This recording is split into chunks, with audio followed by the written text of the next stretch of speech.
성경을 읽다 보면 가끔씩 굉장히 혼란스러운 것들이 있습니다. 성경을 보면 하나님께서 한 남자와 한 여자가 이렇게 결혼해서 가정을 만드는 것이라 하셨습니다. 그런데 구약 성경을 읽다 보면 믿음의 조상들의 가정에서도 그 말씀들이 잘 지켜지지 않는 것들을 보게 됩니다. 믿음의 조상이라는 아브라함도, 우리가 계속 말씀 보고 있는 야곱도, 다윗도, 솔로몬도 모두 아내가 여러 명이었습니다.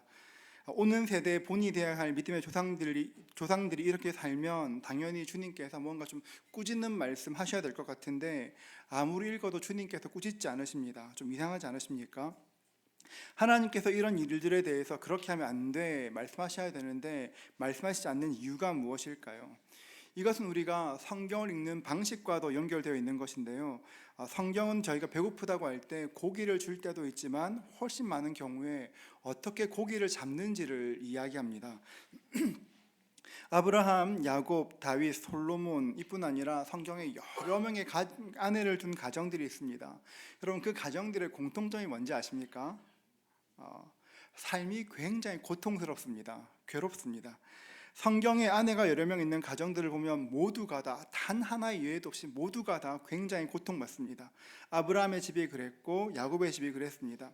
아브라함의 가정 문제가 어떤 의미에서는 오늘까지 이스라엘과 팔레스타인 전쟁에 영향을 미치지 않습니까? 야곱도 마찬가지고 다윗도 마찬가지입니다. 솔로몬은 이방인 아내들 때문에 결국 하나님을 떠나기까지 하였고 마지막에 굉장히 부끄럽게 됩니다.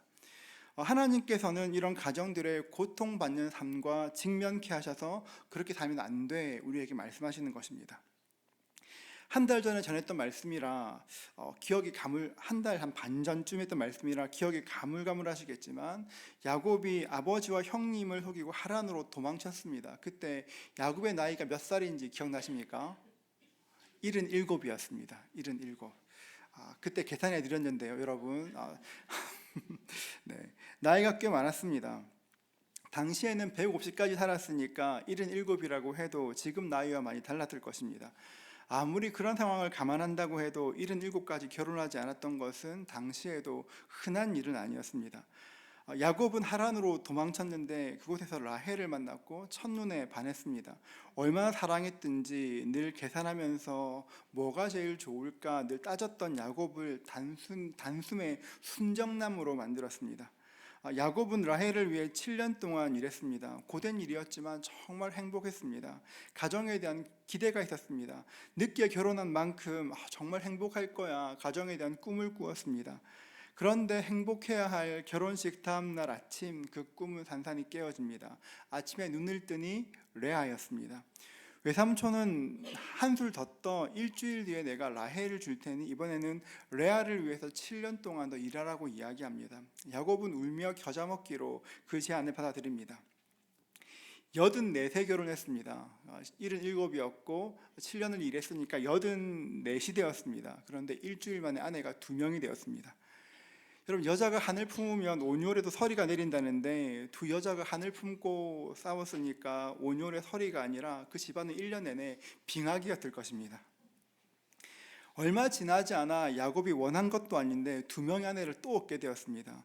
첫째 부인 레아와 둘째 부인 라헬이 아이를 낳는 것으로 서로 경쟁하다가 각기 시녀들을 야곱에게 주었습니다.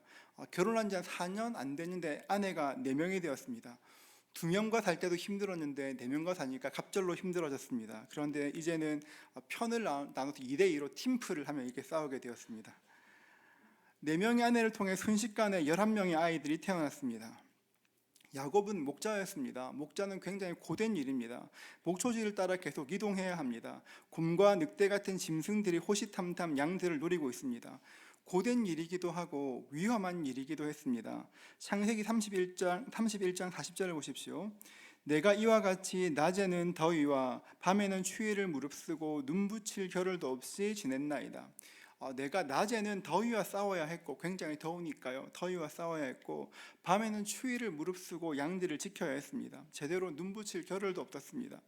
피곤한 하루를 보내고 집으로 왔습니다. 집에 오면 좀 쉬고 싶고 아내와 아이들과 함께 있으면서 좀 정서적으로도 이렇게 체험받았으면 좋겠는데, 어쩌면 소파에 들어 누워서 휴대폰으로 게임도 하고 영상도 좀 보고 싶었을 텐데, 야곱에게 집은 그렇게 편안한 공간이 아니었습니다. 4명의 아내가 편을 나누어 싸우고 있었고 12명의 아이들이 이렇게 고만고만한 아이들이 막 소리 지르며 뛰어다니고 있었습니다. 많이 힘들었을 것입니다. 이런 문제도 있었지만 시간이 지나면서 경제적인 문제가 꽤 크게 다가왔을 것입니다. 먹여 살려야 될 가족은 점점 많아지는데 외삼촌 라반 밑에 있으면 아무리 열심히 일해도 손에 쥘 수 있는 것이 없었습니다. 첫 번째 7년이 지났습니다. 두 번째 7년도 무상으로 일하였습니다. 여러분, 두 번째 7년 동안 일하면서 야곱은 자기의 미래를, 자기의 가족의 미래를 끊임없이 고민했을 것입니다. 그러다 보니까 내가 여기 있으면 안 되겠다, 돌아가야 되겠다, 여기 미래가 없으니까 아버지의 집으로 가야지 결정하게 되었습니다.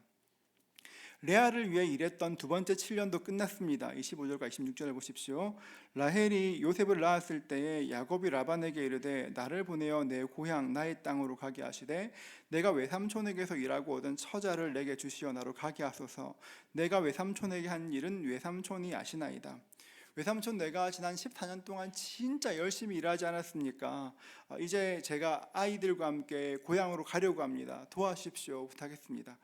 하란과 브엘세바는 800km가 넘는 길이니까 돌아가는 길에도 많은 준비가 필요했을 것입니다. 그런데 라반은 전혀 그럴 생각이 없었습니다. 왜냐하면 라반에게 야곱은 황금알을 낳는 거위였습니다. 27절 말씀을 보십시오. 우리 같이 한번 읽어볼까요? 같이 읽습니다. 라반이 그에게 이르되 여호와께서 너로 말미암아 내게 복 주신 줄을 내가 깨달았노니 내가 나를 사랑스럽게 여기거든 그대로 있으라. 야곱이 양을 치면서부터 양떼가 놀랍게 많아졌습니다. 하는 사업도 다 잘 되었습니다.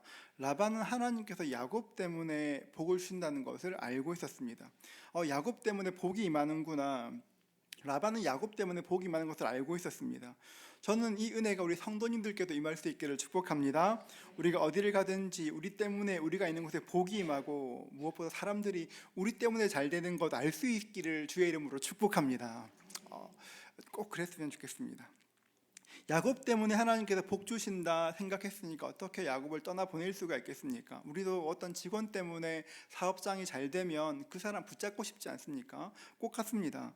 그 말을 듣고 라반이 제안합니다. 28절을 보십시오. 또 이르시되 내 품삯을 정하라. 내가 그것을 주리라. 얼마면 되겠니?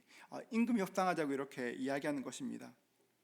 아무런 배려 없는 라반에게, 자신을 가족으로 생각지 않는 라반에게 야곱은 굉장히 서운했습니다. 30절을 보십시오.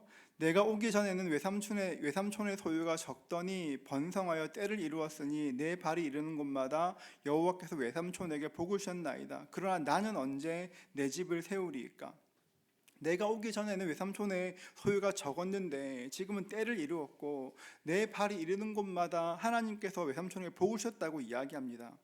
그 다음 말씀인데요, 31장 말씀만 보십시오. 31장 38절과 40절입니다. 내가 이 20년을 외삼촌과 함께하였거니와 외삼촌의 암양들이나 암염소들이 낙태하지 아니하였고 또 외삼촌의 양떼의 순양을 내가 먹이지 아니하였으며 물려 찢긴 것은 내가 외삼촌에게로 가져가지 아니하고 낮에 도둑을 맞았든지 밤에 도둑을 맞았든지 외삼촌이 그것을 내 손에서 찾았으므로 내가 스스로 그것을 보충하였으며 내가 이와 같이 낮에는 더위와 밤에는 추위를 무릅쓰고 눈붙일 겨를도 없이 지냈나이다. 당시의 목자들은 일반적으로 다른 사람들의 양을 위탁받아 목양하였습니다. 그러니까 계약할 때 보통 10분의 1 정도를 마진으로 두었습니다. 100마리를 위탁받으면 10마리는 없어져도 된다고, 이렇게 책임이 없다고 그렇게 계약하는 것입니다. 그도 그럴 것이 짐승이 짐승들이 양을 공격할 수도 있고 도둑이 훔쳐갈 수도 있기 때문에 10분의 1은 터치하지 않는 것이 일반적인 계약이었습니다. 그런데 라반은 그렇게 하지 않았습니다. 짐승들에 물려 찢긴 것, 낮에 도둑 맞은 것, 밤에 도둑 맞은 것 모두 다 야곱에게 청구하였고 배상하게 하였습니다. 라반의 양떼가 점점 많아졌습니다. 관리할 것도 점점 많아졌습니다. 책임져야 될 것도 늘어났습니다. 할 일은 많아졌는데 합당한 보상은 이루어지지 않았고 오히려 양을 칠수록 야곱에게는 손해가 되었습니다. 야곱도 이 일을 하면서 기반을 잡아야 가족들을 부양하고 미래를 위해 무엇인가를 준비할 텐데 라반은 마른 수건 짜내는 것처럼 끊임없이 야곱을 짜냈습니다. 손에 쥘 수 있는 것이 없었습니다. 그러니까 나도 모르게 탄식한 것입니다. 나는 언제나 내 집을 세우리이까? 나는 언제나 내 집을 세우리이까? 탄식하다 뱉었던 그 야곱의 말에서 라반 일말의 여지를 발견합니다. 31절 상반절을 보십시오. 라반이 이르되 내가 무엇으로 내게 주랴. 많이 서운했구나. 그럼 내가 어떻게 하면 좋겠니? 내가 얼마나 주면 좋을까? 집을 세울 수 있도록 임금을 협상하자고 이야기합니다. 31절 하반절을 보십시오. 외삼촌께서 내게 아무것도 주시지 않아도 나를 위하여 이 일을 행하시면 내가 다시 외삼촌의 양떼를 먹이고 지키겠나이다. 그러니까 임금 협상을 하자 그러니까 바로 야곱이 반응하였습니다. 나를 위해 이 일을 행하시면 내가 다시 일을 하겠다는 것입니다. 여러분, 이 31절 말씀이 어떻게 느껴지십니까? 저는 좀 어이없게 느껴졌습니다. 가겠다고 그래 격한 마음을 막 이야기해 놓고 임금 협상하자 그러니까 그러면 이렇게 하시면 제가 근무하겠습니다. 이렇게 마치 하지도 않을 거면서 이렇게 임금 협상을 위해서 뭔가 좀 한 것처럼 그런 생각이 들 정도입니다. 어떤 성경학자들은 야곱의 이런 모습을 보면서 용기도 없고 믿음도 없고 결단도 없다고 이야기합니다. 라반이 고향에 돌아가는데 도움을 주지 않아도 살아계신 하나님을 믿고 의지하며 나와야 됐다고 이야기합니다. 그 말에도 일리가 있습니다. 14년 전에 야곱이 하란을 도망칠 때 하나님께서 내가 너와 함께 있겠다고, 내가 너를 이곳으로 데리고 올 것이라고 약속하셨습니다.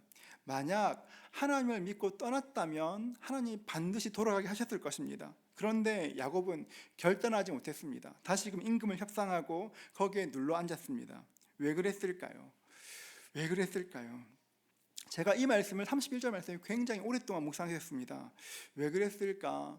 성경학자들의 이야기처럼 돌아갈 용기가 없었을까? 아니면 유리하게 임금 협상하기 위해서 이렇게 블러핑을 한 건가 생각했었습니다. 그래서 제가 어느 날 인터넷 뉴스를 보다가 이런 기사를 보게 되었습니다. 열흘 된 아이 얼굴 떠올라 푸대접 감수하며 일터에 그런 내용의 기사였습니다. 회사가 되게 힘들었는데요, 그만두고 싶었는데 가족이 있어서 열흘 된 아기의 얼굴을 생각하며 다시 일터로 간다는 젊은 아버지의 이야기였습니다. 그 뉴스를 읽다가 문득 인간 야곱이 아니라 아버지 야곱, 가장 야곱이 떠올랐습니다. 이렇고 저렇고 문제가 있고 시끄러운 가정이지만 야곱에게는 4명의 아내가 있었고 11명의 아들과 1명의 딸이 있었습니다. 여러분, 야곱이 7년 동안 일한 다음에 결혼했습니다. 여러분, 그러니까 지금이 그 두 번째 7년이 지났으니까 제일 큰 아이도 지금 7살 정도가 되었습니다. 제일 큰 아이가 7살쯤 되었을 것입니다. 그리고 그 밑으로 10명의 아이들이 쭉 있는 것입니다. 지금 갓 태어난 아이도 있습니다. 엄청난 대가족입니다. 이런 대가족을 이끌고 가진 것 하나 없이 고향으로 돌아가는 것, 브엘세바의 사람까지 한 800km 되는데요, 자기 혼자 올 때도 2달 걸렸습니다. 그런데 이 먼 길을 이 많은 가족이 함께 간다는 것, 미국에서 한국으로 돌아와야 되는데 배를 타고 돌아올 돈도 없습니다. 여러분, 그럼 어떻게 해야 될까요? 배삭스를 벌든지 비행기 값을 벌어야 되지 않겠습니까? 야곱도 그랬겠다 생각이 들었습니다. 그렇지, 돌아가려면 돈이 필요할 텐데 야곱 돈이 없으니까 외삼촌 도와주지도 않고, 어느 순간 야곱이, 제가 이 말씀 계속 묵상하는데 어느 순간 야곱이 짊어지고 있던 그 삶의 고단함이 느껴졌습니다. 그래, 힘들겠다, 손에 쥔 거 없이 어떻게 돌아갈 수 있을까? 그럴 수 있지. 하란에 머무르는 야곱의 마음이 이해가 되었습니다. 돌아가야 되는 현실은 분명한데, 돌아가야 되는 것은 분명한데, 이상은 분명한데 돌아갈 수 없는 현실에 주저앉은 야곱이 생각났습니다. 그리고 삶의 터전에서 믿음과 현실 사이에서 고민하고 있을 수많은 믿음의 아버지들이, 믿음의 형제들이 생각났습니다. 하나님의 뜻이 분명히 이 길일 텐데 삶의 터전에서 하나님의 사람으로 살아낸다는 것은 생각보다 굉장히 힘든 일입니다. 이런 묵상을 하고 있을 때 이번 학기 첫 번째 다락방을 마치고 오늘 순장님께서 목양일지에 짧게 메시지를 주신 것이 생각이 났습니다. 이렇게 쓰셨는데 한번 들어보십시오. 삶의 우선순위 문제는 참 어려운 문제인 것 같습니다. 말씀을 앞에 두고 현실에서 나를 완전히 버리는 것이 거의 불가능하다고 느낍니다. 모든 것을 양보하고 구제에 힘쓰면 거리로 나앉아 가족조차 부양하기 어렵지 않을까. 하지만 약간의 양보는 근본적인 변화가 아닌 것 같아 고민하게 됩니다. 대명제에 대해 고민하며 아무것도 하지 않기보다는 기도 열심히 하며 작은 일부터 실천해보자고 마무리하였습니다. 제가 그 메시지를 읽는데 마음이 울컥하였습니다. 삶의 터전에서 믿음으로 살기 위해서 몸부림치는 그 형제님들의 마음이, 그 야곱의 마음이 느껴졌습니다. 그래서 제가 이렇게 답했습니다. 삶의 우선순위의 문제는 믿음으로 산다는 것은 언제나 어려운 일입니다. 말씀을 붙잡고 현실에서 자신을 버리는 것은 거의 불가능한 것이 아니라 불가능한 일입니다. 저는 예수님을 닮아가고 예수님 중심으로 우선순위를 세우는 것은 물리치료와 같다고 생각합니다. 물리치료할 때 한 번에 치료되지 않고 조금씩 가동 범위를 넓혀가는 것처럼 우리도 믿음의 자람에 따라 서서히 예수님을 닮게 됩니다. 왜냐하면 우리 인생은 한 번 무엇인가 어떤 일을 하고 나면 미션이 완수되는 것이 아니라 끊임없이 도전하고 응전해야 되기 때문에 그렇습니다. 예수님은 제 아들에게 이렇게 말씀하셨습니다. 보라, 내가 너희를 보냄이 양을 이리 가운데 보낸 것 같도다. 그러면 너희는 뱀같이 지혜롭고 비둘기같이 순결하라.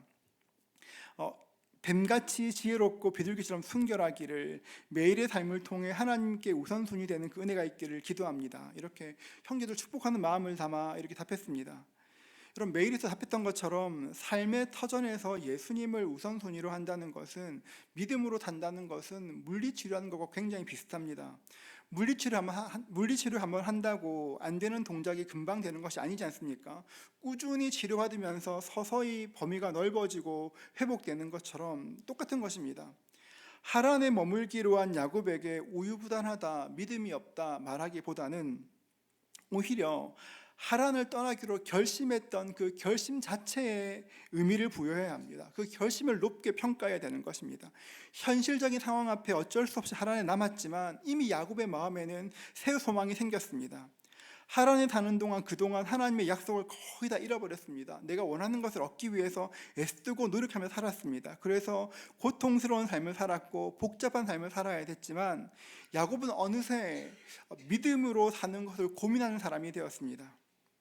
우리도 야곱과 같은 순간을 맞이할 때가 있습니다. 어느 순간 내가 이렇게 살면 안 되지, 하나님을 우선순위로 해야지, 그렇게 결심합니다. 여러분 그런 참 놀라운 것은 우리가 이 땅에 살면서 그렇게 생각하는 것은, 결심하는 것은 우연이 된 것이 아닙니다. 그냥 마음에 충동이 생겨 내가 주님 뜻대로 살아야지 한 것이 아닙니다.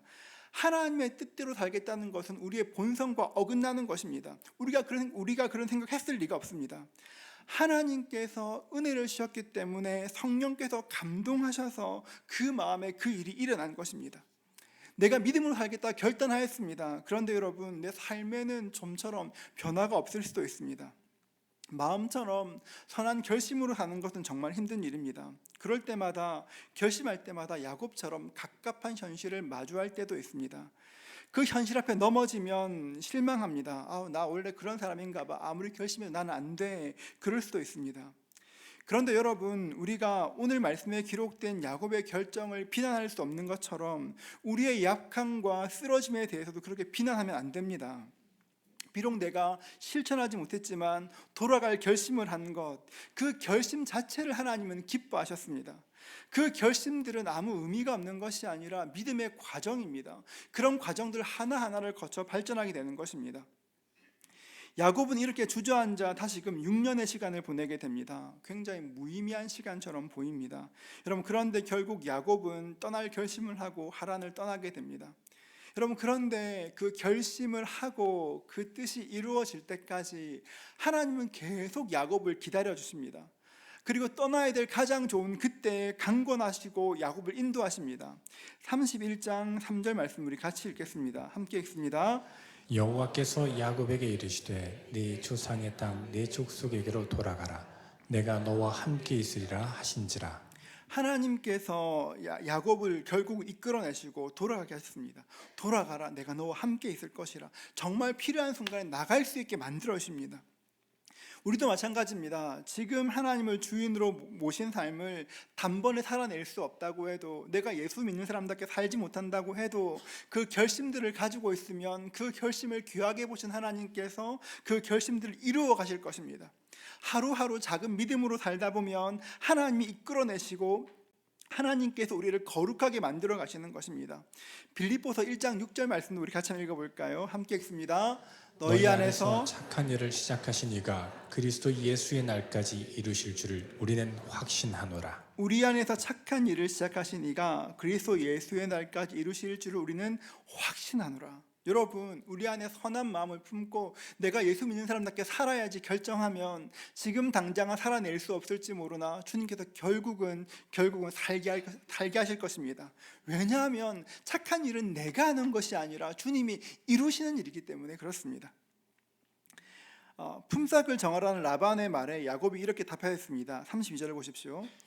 오늘 내가 외삼촌의 양떼에 두루 다니며 그 양 중에 아롱진 것과 점 있는 것과 검은 것을 가려내어 또 염소 중에 점 있는 것과 아롱진 것을 가려내리니 이 같은 것들이 내 품삯이 되리이다.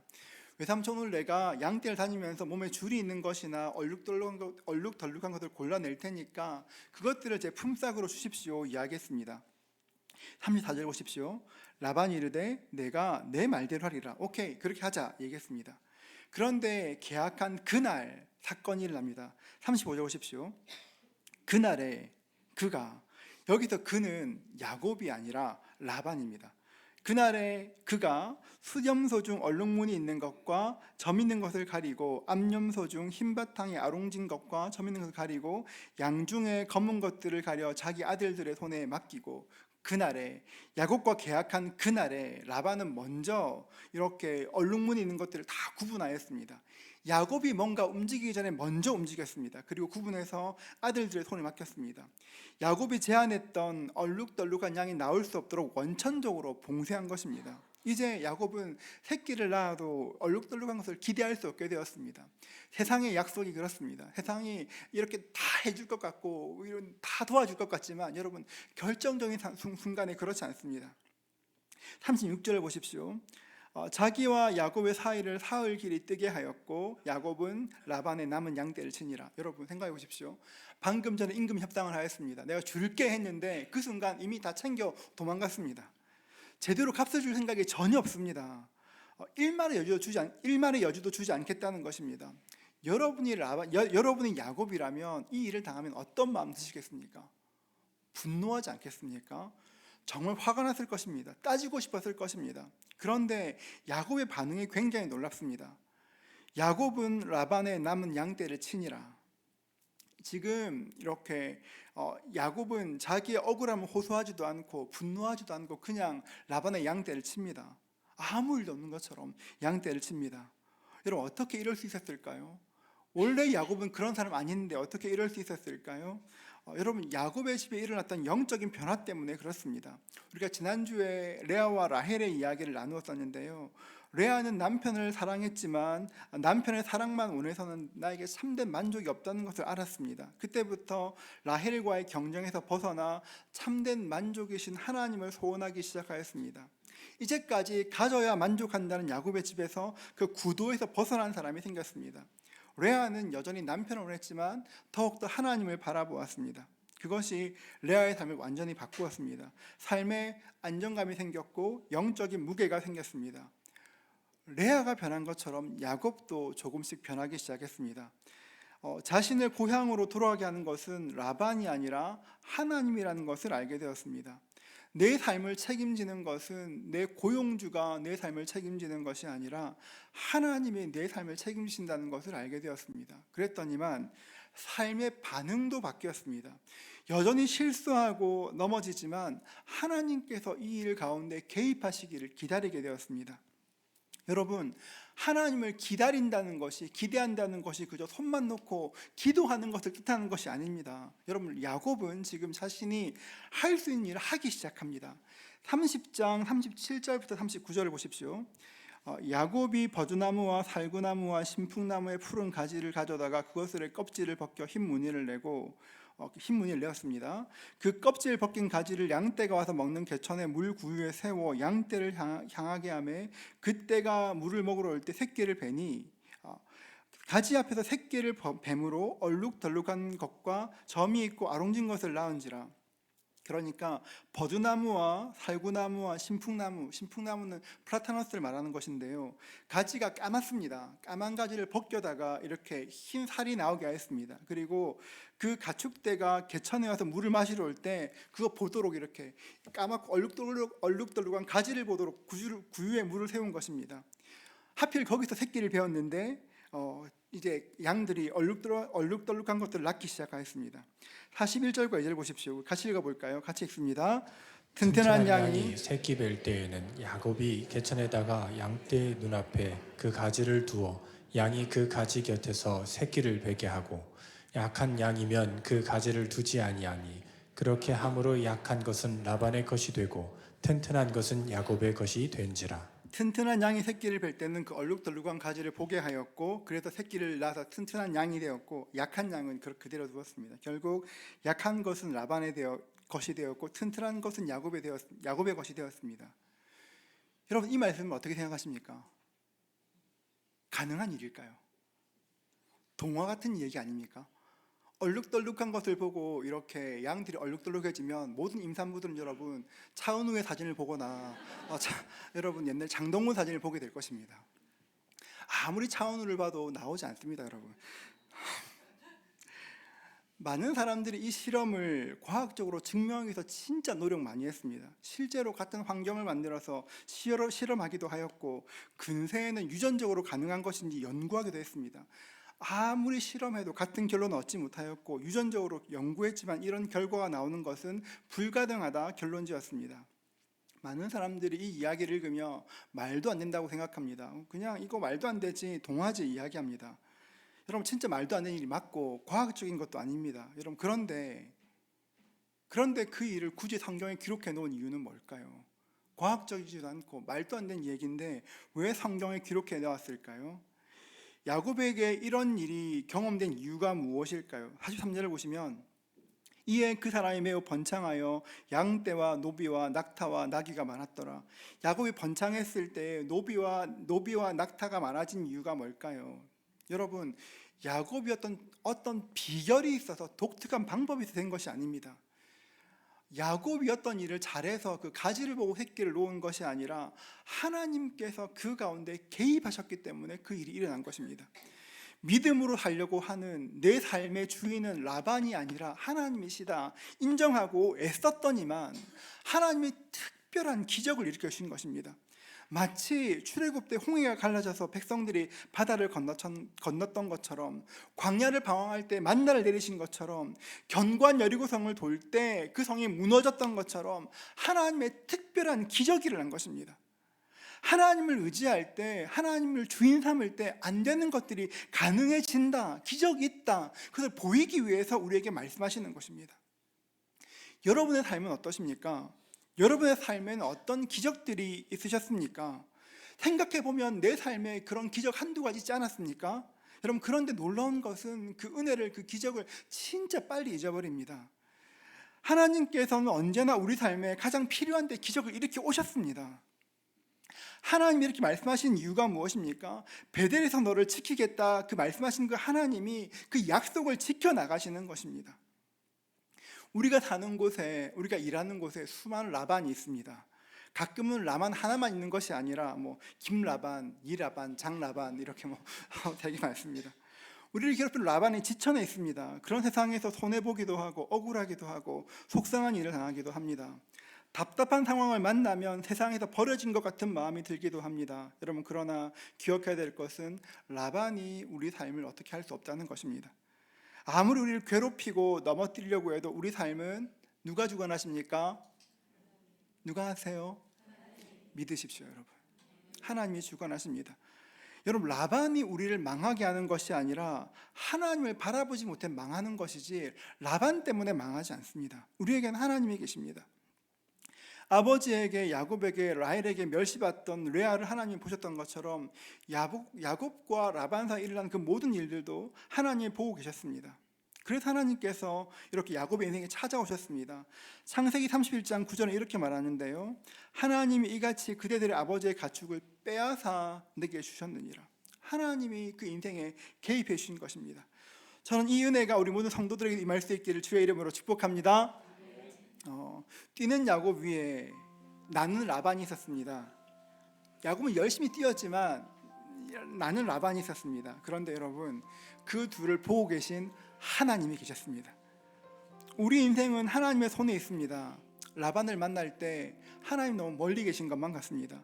부당한 일을 당할 때 하나님 날 잊으셨나? 왜 이러시나 마음 들 때가 있습니다. 그러니까 부당한 일을 당하면 더욱더 내가 주먹에 힘 불끈 쥐고 내 힘으로 살아야 될 것 같습니다.